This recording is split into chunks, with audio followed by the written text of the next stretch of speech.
Material today, I will say, statistics and quotes and so on, comes from a variety of places, and I'm going to share that stuff with you. Sometimes the language of pastor is primarily used in the quotes and in the statistics, but I can assure you that many of the issues that are described and related to pastors, I believe, relate to all different kinds of ministry positions. So even if we use the word pastor, we mean minister. And we even mean layperson in many cases, who is extensively involved in the church in a volunteer role. All right, but let's begin with some fun. There are times when friends aren't easy for a minister to find. So here we have Reverend Roadcup, who finally finds a friend to whom he can bare his soul.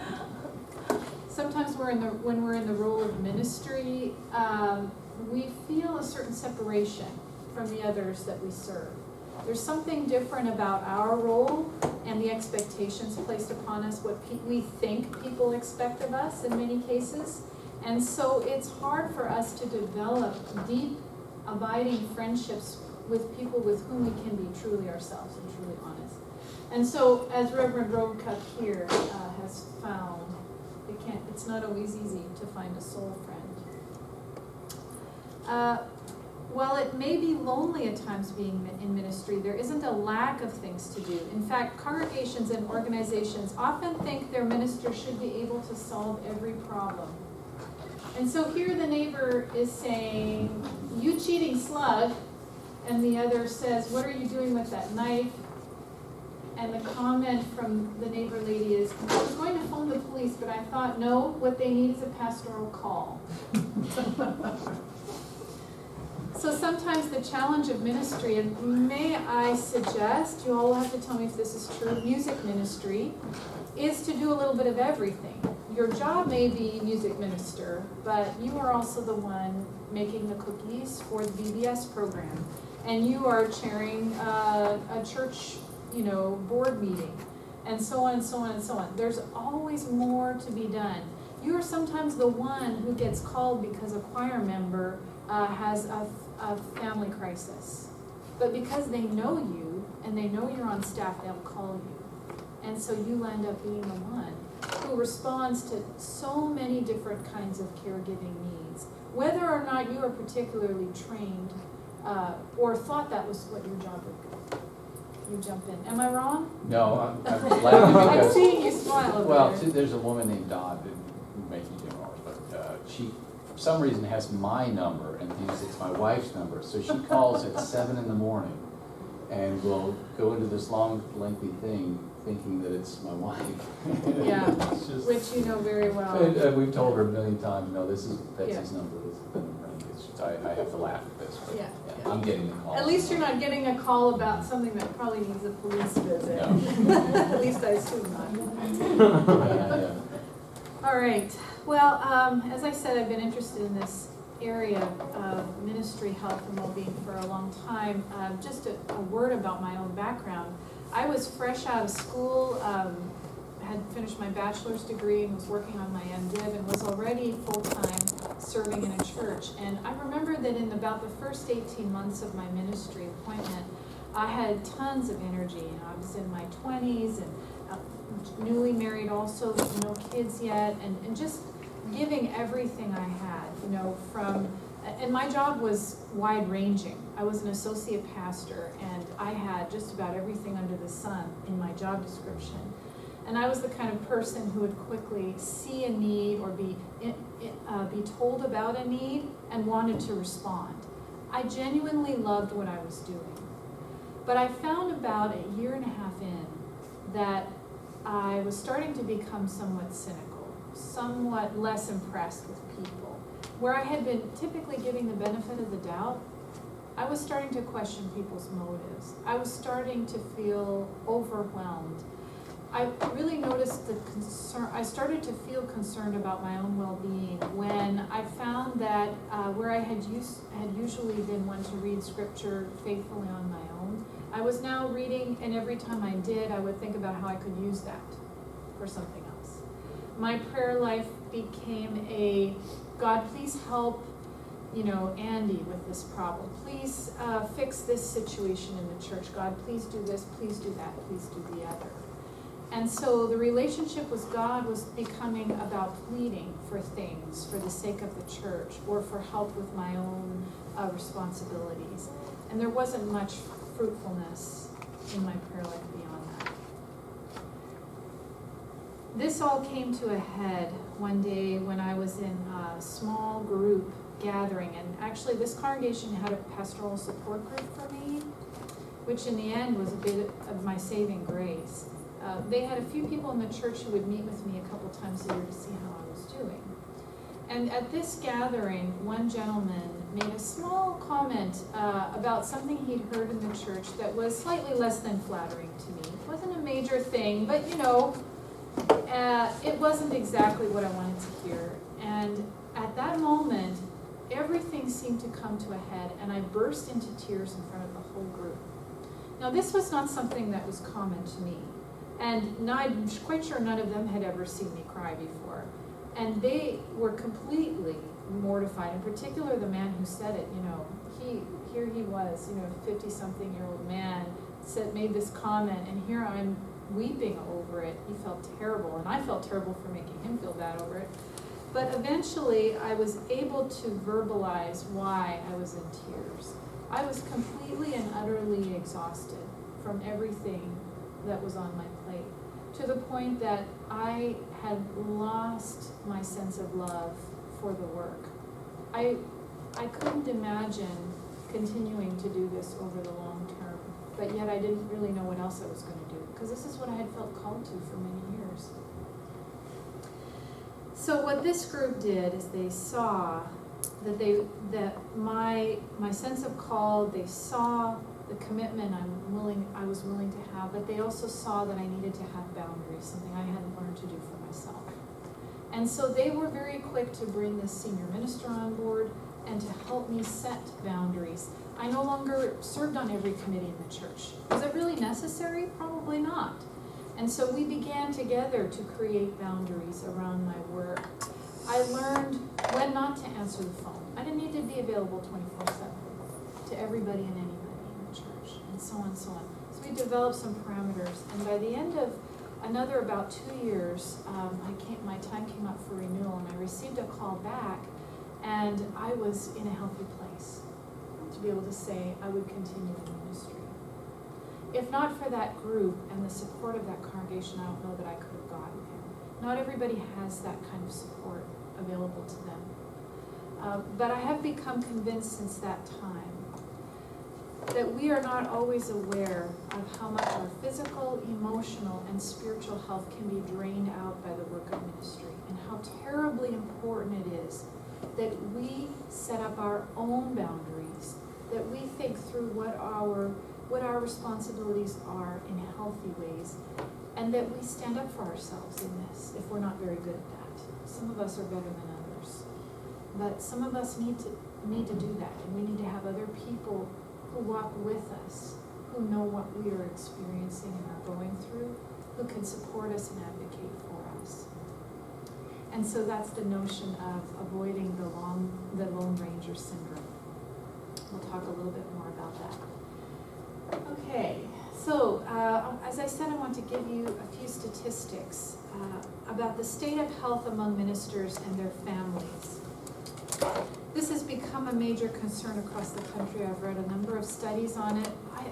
I'm always a little cautious about using statistics because we never know exactly how the question was asked and how true and accurate we can really say the results are. But I do think there are trends here that I'd like to take a look at. And some of these statistics come from a book called Pastors at Greater Risk by London and Weissman. All right, so let's take a look at the first one. Within the studies that they report, 87% of ministers say a strong sense of God's call is why they chose ministry as a career.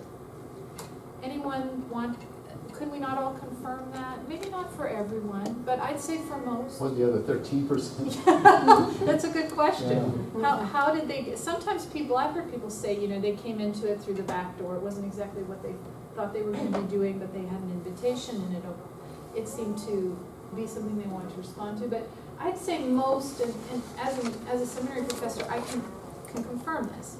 Most students who come to us feel that they have some kind of calling, this work from God. 75% say they want to stay in ministry.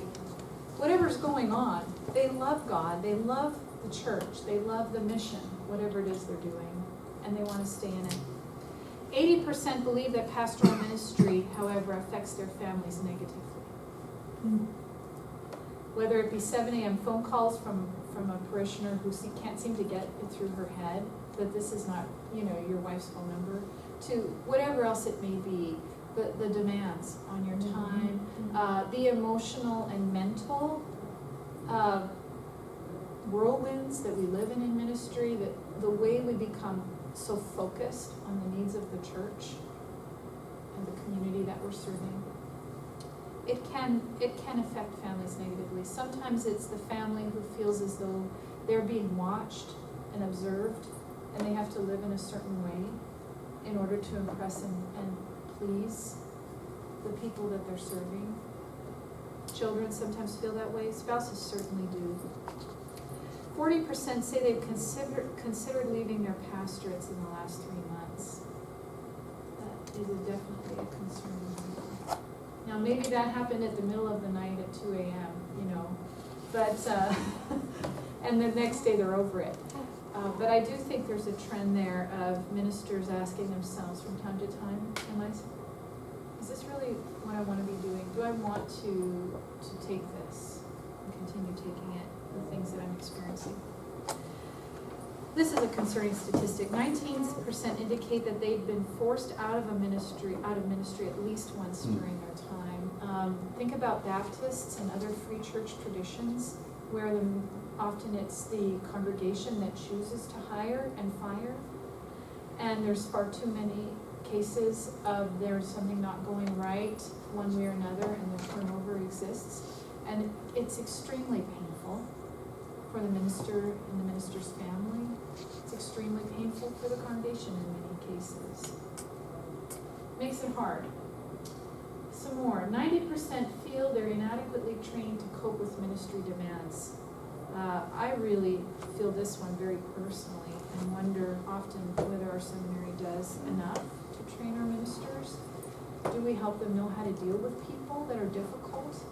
At what level do we help them cope with the things that are especially challenging in congregational life? 56% regularly take off 1 day each week, and 21% said they do not get any days off. That's very concerning. If about half take 1 day, and then the rest, several others don't take any time off, that says something about well-being over time. And the command to Sabbath. We must ask ourselves, are ministers some of the worst offenders against the notion of Sabbath when our work is Sabbath in a way? It's a tough question. 46% say that they've experienced depression or burnout to the extent that they needed to take a leave of absence from ministry. That's really a concerning statistic as well. A few more. A major study of 6 Protestant denominations out of the University of Toronto, so this is out of Canada. 77% strongly agreed with the statement, I feel more like a CEO than a pastor. What does the church expect? And how does our culture influence the way we understand leadership? Often the role of CEO seems to be the mold in which we are forced, because that's what the church board expects, or that's what we have observed in our other contexts in life. That's how leadership works. Rather than asking, what does it mean to be a spiritual leader? And how does that shape our work? 40% identify 2 or fewer friends, and a majority cited close friendships as an unmet dynamic of their lives. This is really where we're going with this talk today, is how are we tending to our relationships that we need to be nurtured and well over time? And are there adequate friendships in our circles? Former pastor and his wife that I worked with while I was in college visited me in a church when I was in Tennessee. Yeah. And they had retired and were visiting old friends. And she made the comment, which I thought was very poignant, now I can finally have friends. Yeah. I was at a pastor's conference some time ago, and this topic came up, and it was a room full of people, and the leader said, how many of you can actually say you have a best friend? Raise your hand. Only a few hands went up.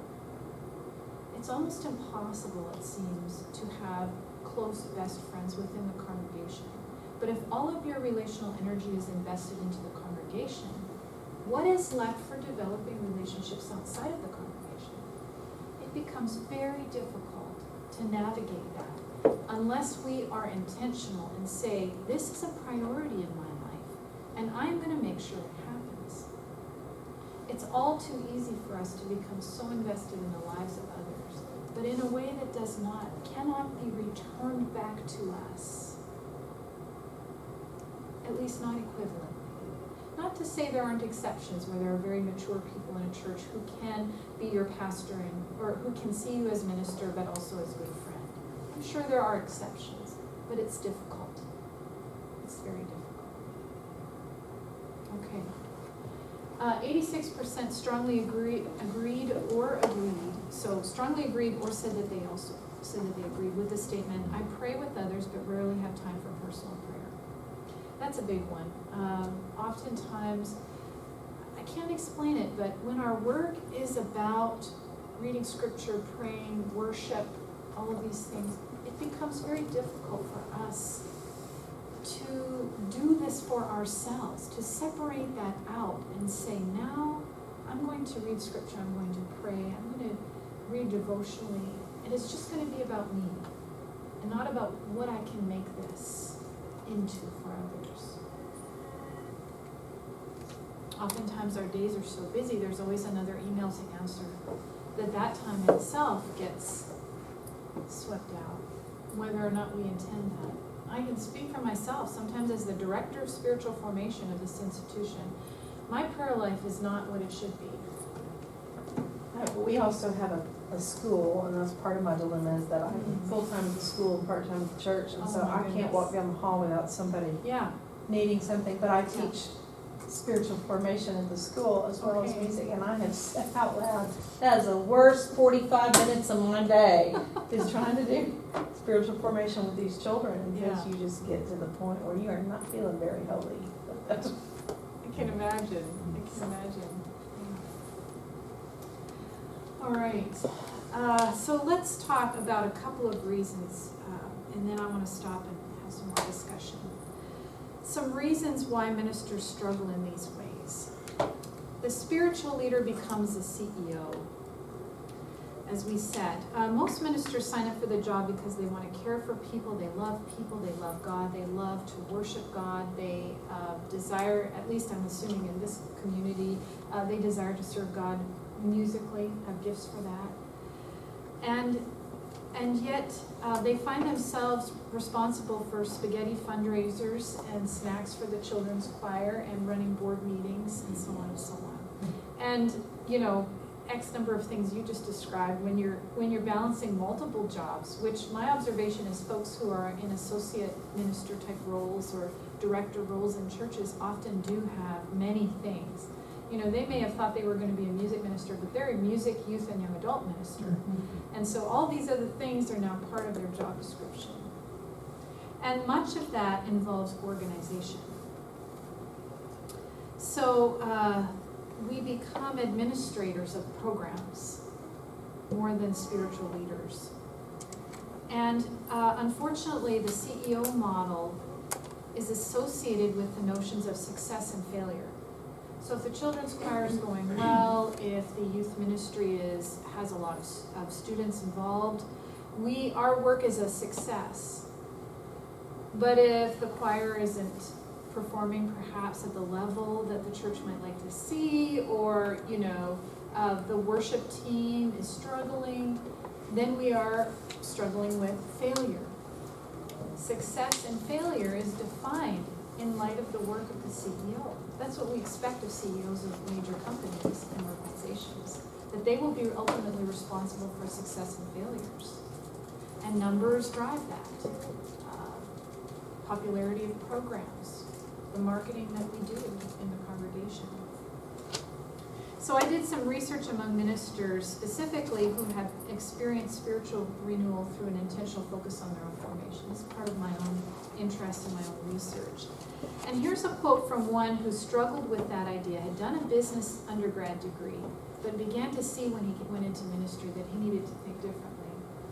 He said, when I first started in ministry, I thought, how can I make this church successful? He even used that language. Now at First Church, that's not my prime objective. This church is going to do what this church is going to do. Isn't that the truth? Whatever you think, this group of people you've come to join is going to do what they're going to do. But how do I walk with it? I release them in a sense. I hope there will be some transformation and change and enlightenment, but I'm not expecting any particular outcome. My task is to see where God is active and where God is moving and stirring in their lives. My task is not primarily to make a program a success. My task as a spiritual leader is to attend to God's movement and presence in that community and to get on board.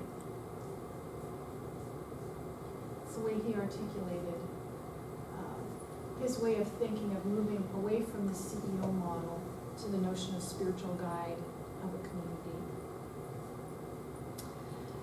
The ministry becomes our priority.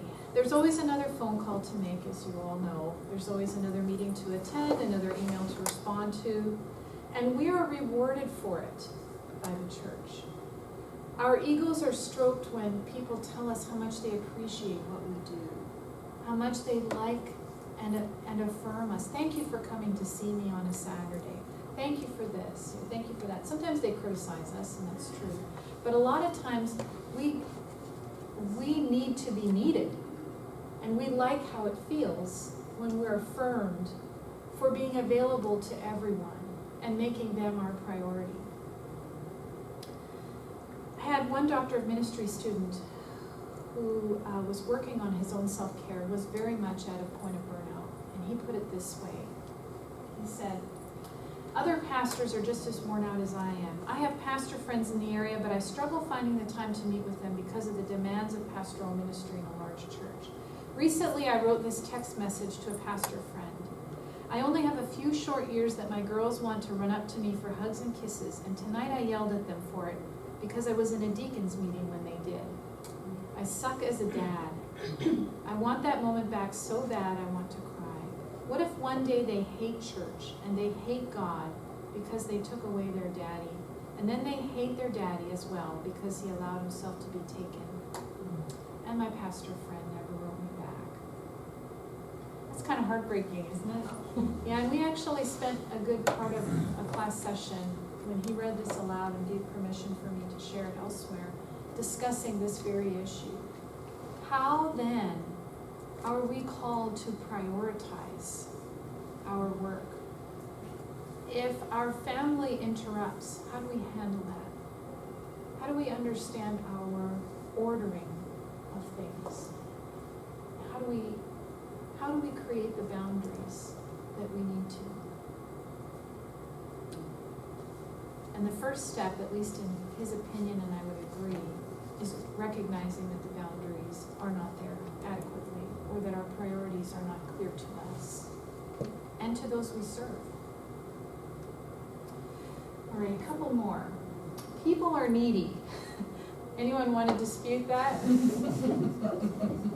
Anyone who works in a church know that there's a certain number of people that are always going to be needy, that always need to talk to us about something. Yeah. And it may be even just a small percent in some congregations, but those people, they know how to make up for what the rest don't do.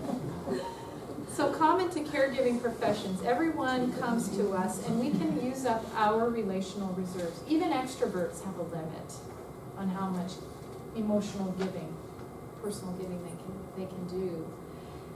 And the challenge for us is we can sometimes develop a Messiah complex. We know very well that we can't save, but we sure feel like we can at times, or we can be in there fixing what's not going right. We want to be the ones who help where there's help needed. It's my responsibility to fix whatever's going wrong. How can I help this couple who's on the verge of divorce? How can I help this family whose child is very ill? And so on and so on. It's my responsibility to fix the worship wars in our church, or I can't speak from that personally, but I'm assuming music ministers have to deal with those kinds of issues. And so another minister challenged that idea this way. There is a way in which we are completely and utterly useless in the face of people's lives, in the sense that you cannot right wrongs or make bad stories not be bad anymore. We are powerless to change some of these kinds of things. The goal of ministry is to be able to free people to encounter God no matter what their journey, and then to say, it's not mine to fix. I cannot fix this problem.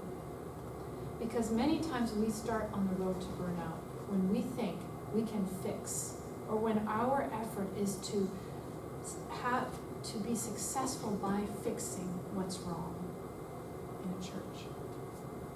And if I may, I would think that oftentimes people, what I've observed anyways, a lot of times people aren't expecting you to fix something, they just want you to listen. Exactly. Now sometimes people will come and say, can you give me advice? I need advice. Because you are the person who knows more than they do. You are the person who has the great spiritual wisdom. And so you must have advice for how to solve things. But truly what is most helpful to people is for you to say, tell me more. Let me listen. So I teach a course here on spiritual guidance and helping leaders develop the skills for listening, pastoral care, and so on. And this is what I teach over and over again. I can't say it enough. Do not try to fix or give too much advice. Walk with people as they learn to cope with their own situations. Be with them alongside them. Let them know they're not alone and that you care. And then help them find the other resources they need to solve their own problems. Also in the relationship with God, you want them to know and tend to God themselves. You don't want to mediate between another and God. We know from Scripture that never worked out very well. We want to walk alongside people as they grow in their own spiritual lives and as they solve their own problems. That's not part of our work. When we get out of the way, gives us some breathing room. All right. Now, finally, the Lone Ranger syndrome. So, now that you're in Texas, those of you from Florida, and obviously Louisiana, probably, they have the Lone Ranger, a big image in Louisiana. Consider itself as part of the West. Yeah. Exactly. When I think of an image for the minister, the Lone Ranger comes to mind. You can see the Lone Ranger out on the western prairie, like you say, out there protecting the homesteads, all those families and their cattle and possessions, from anything bad that could happen to them. The Lone Ranger is always out there giving and supporting and helping. But the Lone Ranger hasn't got any support. Cannot even build a family, probably. Can't build those kinds of relationships because of the demands of the job. Keep them out there being for someone else, protecting, serving someone else at all points. So you have this television image from old movies of the Lone Ranger galloping across the prairie, just, him and his trusty horse. Now, there was a time where there was a sidekick, right? So we could, right, we could use that as an exception. But even still, that was not a relationship of equals. So who does the Lone Ranger go to? Who does the Lone Ranger have to nurture and support and encourage and protect and care for? Nobody. The image is independence, pride, and capability. I don't need anybody else. And so sometimes ministers become like Lone Rangers, take on the Lone Ranger syndrome, as I like to call it. We tend to wear masks. We can't show other people our faults because we are supposed to stand for God. We're supposed to be examples for Christ. And thus, if we admit that we are really struggling in our finances, or we have a relationship on the rocks, or our prayer life is not very impressive at this time, we can't talk about that with very many people. And so we tend to put on a mask so they can't see those things that go on underneath. If we have doubts about our faith, all of those kinds of things are hard to talk about when we are in roles of spiritual leadership. First of all, it might affect our job security. Does the congregation want someone who's depressed, who can't find God, to be their spiritual leader? Does the congregation want someone whose marriage relationship is struggling, to be the spiritual leader? It's very hard to talk about those things in the context of ministry. And so I spoke with one minister who had become like a spiritual guide to several other ministers in his community. And this is what he said about this. I see a lot of pastors burning out. I see a lot of pastors just succumbing to and yielding to the pressures. Pastors who feel like they're the lone dog, the lone ranger, that they can't reveal their cracks or their warts, their shortcomings. I just can't handle that. I get ready for work the same way everyone else does, and I'm subject to the same temptations they are. I like to shake pastors sometimes, allow them to tell me where they're at and how they're feeling, and in some way I can salvage or help shake their souls, to allow them to say, no, God really is at work here, and I just haven't taken the time to see it. Some of them need a reality check that they are not God. It's good for the church if the pastors are cared for. From the perspective of someone who was a pastor to pastors, this is what he says. Every minister needs somebody who does this for them. Everybody does. To walk with them, to help them notice where God is at work in their own lives and in their circumstances. To take the time to pray with them and care for them. Every minister needs that. Another person, I don't have her quote on here, but she talked about how she felt that when she went to see someone and talk with them about her own spiritual journey as a minister, she was able to get out of the role for a time and be able to see that God loves her too. Not for what she does for God, but simply for who she is. That she herself is a child of God, loved by God, not because of what she does. Sometimes that gets mixed up in our minds. We begin to do for God, and we think that's what pleases God, rather than just to know that we please God just as we are. Whether we never did another day of work for the kingdom, God would love us and accept us the same. Now, there are other reasons that ministers wear out, burn out, feel great stress, and so on. I wanted to hear your feedback. Anything here ring true to you in a particular way, or is there something that you would like to add to this list? No, for me, I teach school, So I'm at work all day, and then I go to church 2 or 3 nights a week, Okay. and I'm already an introvert, so I'm already on Yeah, for 12 hours. right, you put yourself out there. I do. Right, And then, like, when I get home, I have friends, but I don't want to talk to them. Because I still want to talk to anybody. Yeah. Because Yeah. I You have need to to talk be to people alone all right day, now. you know, and I don't have that time to just sit and recharge. And so there are times when my personal relationships do suffer, not because I don't want to hang out with anyone or talk to anyone, I just need time to get it back together, or else there are times I'm like, I'm just gonna lose it, That's right. because, you know, I'm being me, but I'm not being me. And so you can only go so long right. not being yourself until you feel like, okay, you know, and so, like, this session is for me and the long haul part, because just last year, it's like, okay, something's gotta give, Yeah. or else I'm not gonna This be isn't in a gonna place. work, I Yeah. can't keep doing all of these things. Mhm. It's an important question to reflect on. Thank you. Others? I feel like sometimes our congregation and everybody's is really good about asking how everybody's doing, and we have a group of people that specifically wants to know about the staff and the clergy, and these ladies pray every day.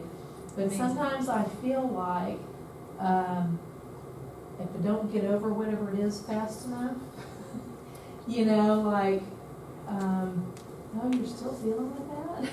You know, it's and sometimes I feel like, I guess, because I'm on the ministry staff, I should know how to get myself through things faster That's right. than the average person, and we've just had a series of health issues in my family with my parents and my husband, and, you know, I almost hate to tell people then when they ask how we're doing, Well, how we're we're not better doing, yet. because, well, we've still got, you know, there's always Right. something, you know, and, Yeah. and I feel kind of like, you know, other people should be getting their prayers and their concern, because I've taken too much time in it already.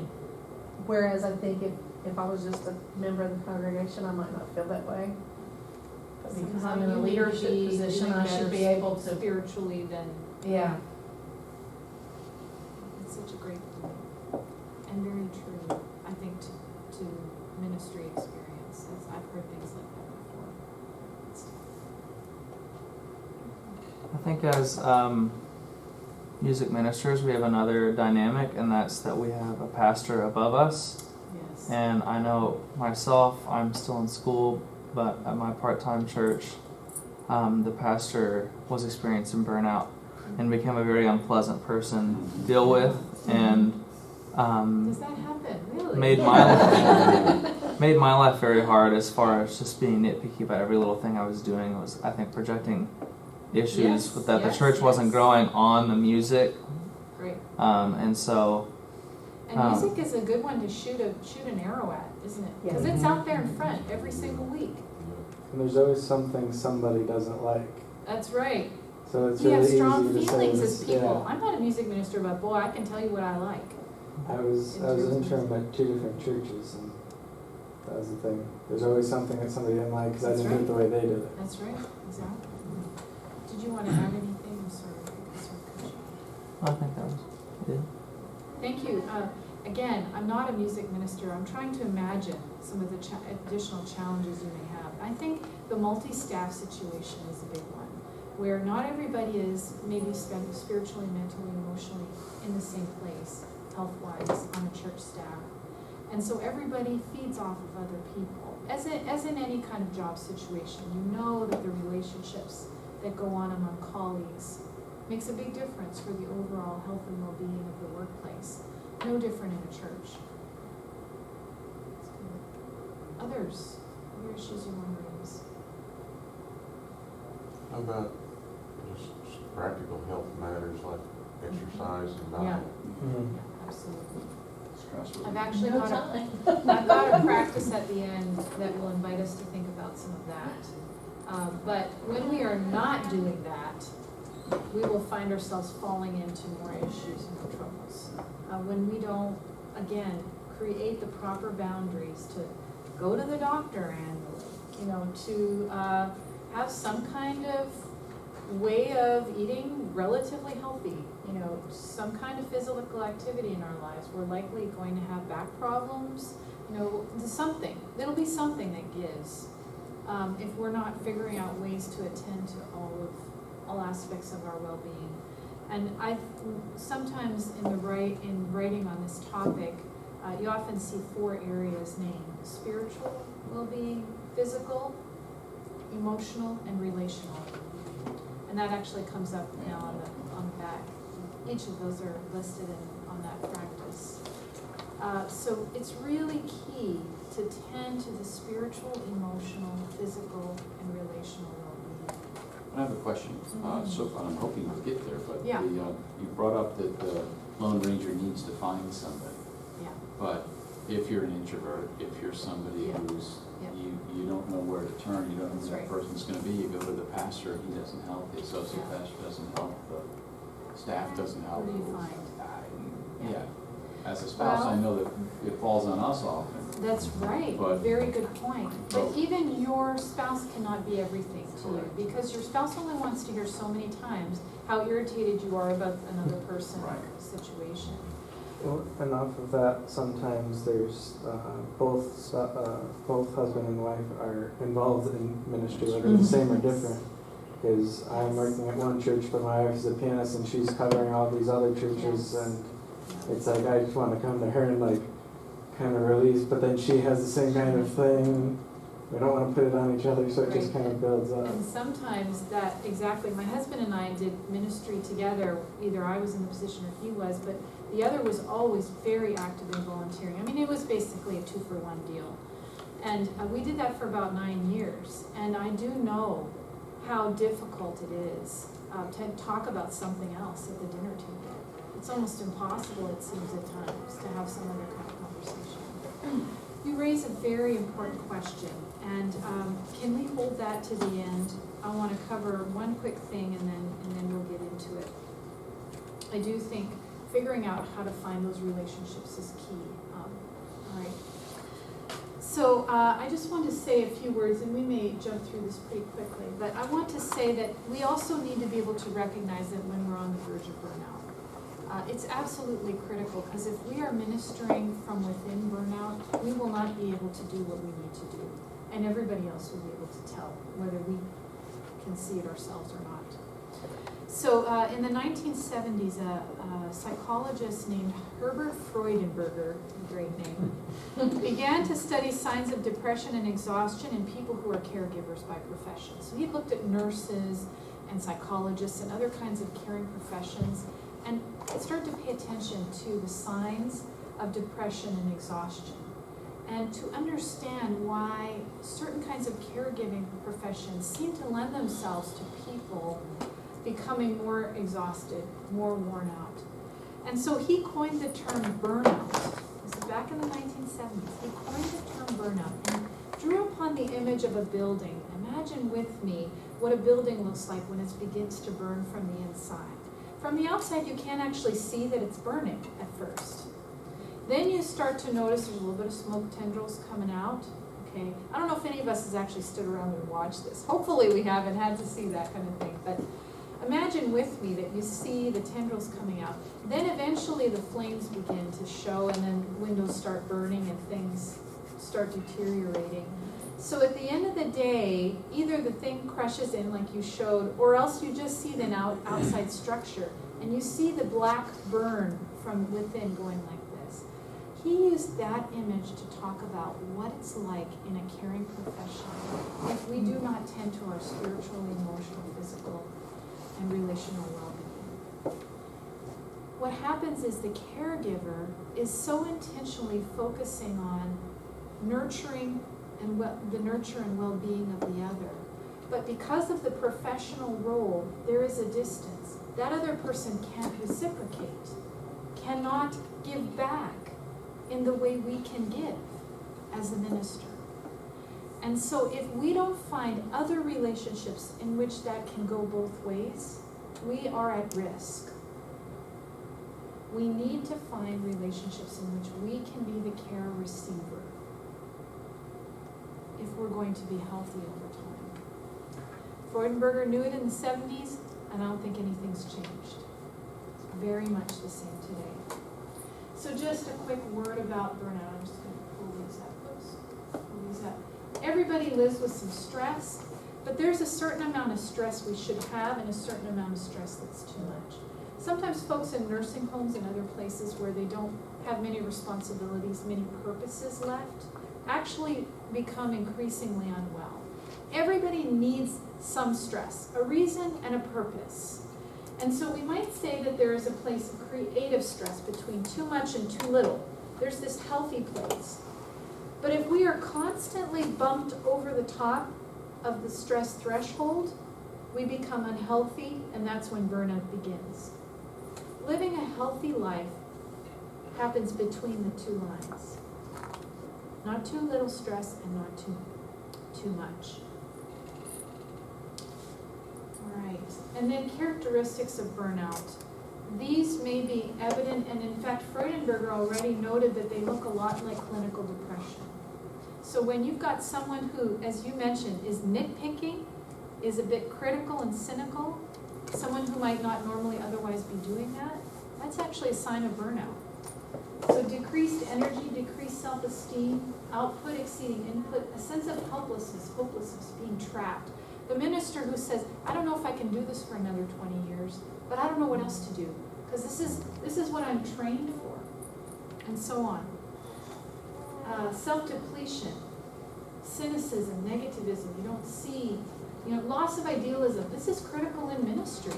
You have a passion and a calling for the kingdom, for the work of God. And now you start to lose that.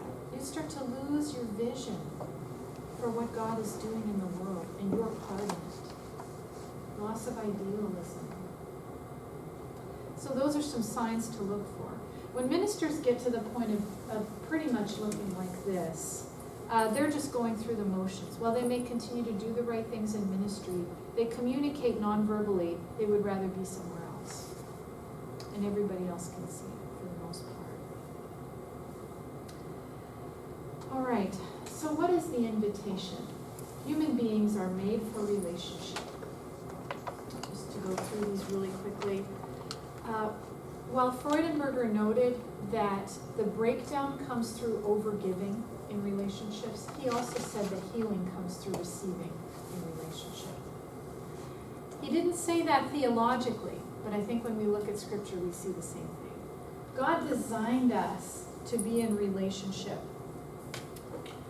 Sin is in fact a breaking of relationship.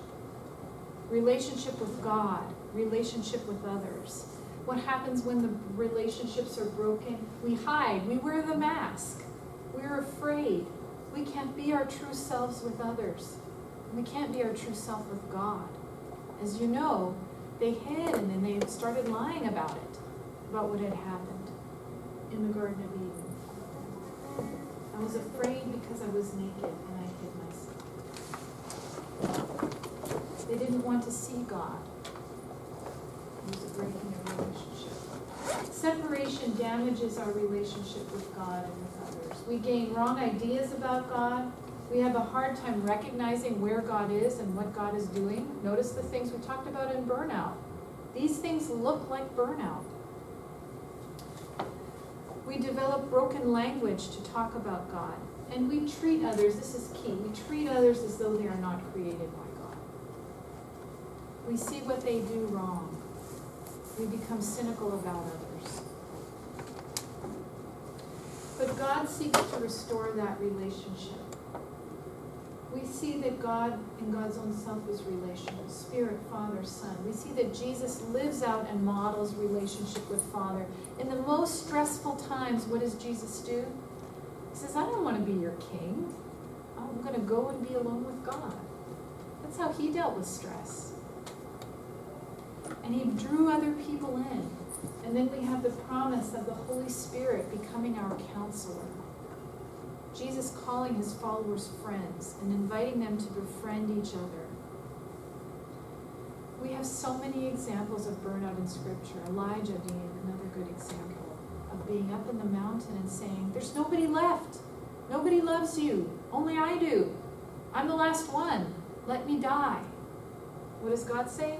No. There are 7,000 others, and here's Elisha who's going to walk with you. So God's way has always been to restore relationship with Him and with others. All right, so let's take a look at renewal in ministry and the areas that are on that sheet. What does restoration look like? It begins with restoration in relationship with God. I'm not going to say that there is only one way to do this. That would be a mistake. That would be me standing between a person and God. But rather, ask yourselves, and I think I need one of the handouts. I gave them all away. I have the questions in front of me. Take a look at the questions for a moment and consider for yourself, is there a question here that draws you? How are you attending to your own relationship with God? This is a personal covenant that you can make in these 4 areas of relationship that can allow you to create the boundaries that are needed. So on your own time, should you be interested in doing this, I would invite you to look over these 4 areas of relationship and consider first of all how you are attending to your relationship with God. If you only want to take 5 or 10 minutes for this, you can simply choose one question to ask yourself. What is your prayer life like? Do you experience God as a kind of friend or companion? Do you keep a Sabbath day? Do you sense God's presence or God's absence more right now? Does God feel more absent or present? Why might that be? Is there a person you trust who can listen while you talk about your relationship with God? Now, the question was asked, how do we find such a person? I have been for about 15 years working as a spiritual director. I don't know if you're familiar with that language. But I have come to believe that the ministry of spiritual direction is one such way in which ministers can have their need for care taken, attended to. Spiritual direction is an historic Christian practice of the church that's been around for a very long time. However, Protestants really nixed it at the time of the Protestant Reformation. They saw it as a kind of confessor role in many cases in the Roman Catholic Church. And so the Protestant church said, we're not interested in that. We can each go to God directly. But what we lost as Protestants that had been around since the early mothers and fathers of the desert, we lost that companion role that was sort of a part of everyday life. That you went to somebody and talked about what was going on in your spiritual life, and that person walked with you. So there's been a recovery in the 20th century in this practice of spiritual direction. And if you were to go on the Spiritual Directors International website, you would see that there are spiritual directors listed there across all the states and around the world. People with whom are willing to invite someone to call them and come and spend an hour with them. It's actually an area of work now for some people. But many times it's a minister of a church or someone who's doing this in retirement, a lay person who does another job on the side, who just has a passion for walking with other people in their spiritual journeys and is willing and available to do that. So I go to a spiritual director about once a month, and I just talk with her about the real stuff that's going on in my life. And she's not in my life in any other way. This is something I do for my own well-being. And I provide that for others as well. So that would be one way. I would say also sometimes we know of someone who we see as wise, a person that we respect, who may or may not be in our congregation, in many cases not, who we could call upon and would be honored to meet with us as a kind of spiritual companion. Sometimes we have a good friend that we've shared socially with, but maybe haven't thought of as being that kind of person. But we think that relationship could become a kind of pure spiritual friendship, shared equally. what happens in that kind of relationship is one person begins to share what's going on in their lives. The other person doesn't give advice, doesn't offer and compare their situation, but just listens and prays with the person. And then there's a switch, and the other person shares about what's going on in their life, talks about things, and then is prayed for. And so this is simply a time of just talking about your own journey and listening together for how God may be at work in your lives. That would be one approach, I would say, to finding that kind of relationship, one that I have found very fruitful over time. So there's a whole tradition of spiritual direction that you can read about if you're interested. And if you send me an email, I'll be happy to tell you more about it. How are you attending to your relationship with yourself? This is where I bring up the questions of physical, emotional, psychological well-being. Are you doing things in each of these areas to be well? Eating well, exercising. Do you need psychological counseling?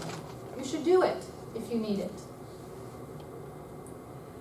Do you have a hobby or something else that you do that helps you unwind, and so on? Music. But when music is also your work, you need to figure out how music can be your off time. That's the problem when our work is our passion as well, our hobby. We need to figure that out. What does it look like? And maybe we need to listen to a totally different kind of music, or we need to have a practice around music. We have to have certain music in our headphones while we go for a walk or a run. And we've got to have something that helps us to nourish our love for music outside of our work. If I each have an extra instrument that we don't use in worship. Great Just example. for that. It's like, this is mine. This is for me. Just for relax. me. This is for me and God to share. No one else is a part of this. Or maybe you like to compose on the piano in your free time, and you don't share that with anybody else. It's just for you and God. So think about that. Write down what that looks like for you. Tending to those relationships with people closest to you. This is what I got into earlier about priorities. How do you nurture your family, your friendships? And I appreciate the question. Sometimes you just don't have the energy for that. So is there a day every week that you set aside where you will save energy to be with friends as an introvert? Where is that time going to happen? And if it isn't there, is there a change that needs to be made so you can invest in it? That would be a question I would ask. How are you attending to your relationships in ministry? I intentionally put that one last because too often it comes first. How are you still called? And are you living that call? Are you doing all kinds of other things that have nothing to do with your call? And yes, there's a certain amount you probably need to do because you want to have a job. But at the same time, there could be boundaries in place. And if you're not doing anything connected with your original call, does that mean you need to ask some questions about that? All right. So the notion of a personal covenant actually comes from Benedictine traditions, where ora et labora, work and prayer, is united. And so it also comes out of a Wesleyan tradition, where small groups gathered and developed personal covenants and checked with each other and were accountable to one another on a weekly basis for their areas of commitment. So this kind of thing is something you can share with a spiritual friend. You can work on developing this and then share regularly. That's what we do with our Doctor of Ministry students. They all have to put in one or two things under each of these categories, and then once a month they talk about how they're doing in each area. So that's one way of approaching health and well-being in ministry.